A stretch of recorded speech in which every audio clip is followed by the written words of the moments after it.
Hello guys, இன்னைக்கு இந்த world cup women's world கப்பில் மேன் ஆஃப் த சீரிஸ், அதாவது பிளேயர் ஆஃப் த சீரிஸ் யாருன்னா தீப்தி சர்மா தான். அவங்களோட லைஃப் ஸ்டோரியை நம்ம எடுத்து பார்த்தோன்னா 2017 வேர்ல்டு கப் ஃபைனல் ஸ்குவாடில் இருந்தாங்க. 2000 வேர்ல்டு கப் ஃபைனலில் சூப்பராக பவுலிங் போட்டாங்க. ஆனால் அவங்களால ஃபினிஷ் பண்ணி கொடுக்க முடியல. 42 ரன்ஸ் ஒரு 38 பால்ல சம்திங் இருக்கும்போது 7 விக்கெட் கையில் இருக்கும்போது இந்தியா வரிசையாக விக்கெட் போயிட்டு இருக்கும்போது தீப்தி சர்மாவும் சீக்கிரம் அவுட் ஆகிட்டு போயிட்டாங்க. ஃபினிஷ் பண்ணி கொடுக்க முடியல.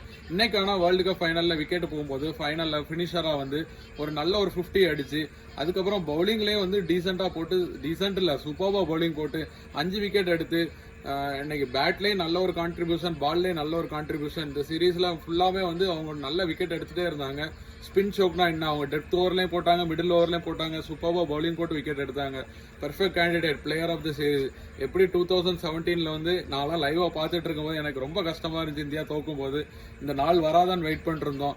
இந்த நாளுக்காக தான் 8 வருஷம் வெயிட் பண்ணிருந்தோம். இந்தியா வேர்ல்டு கப் ஜெயிச்சதுக்கு தீப்தி சர்மா ஒரு முக்கியமான காரணம்.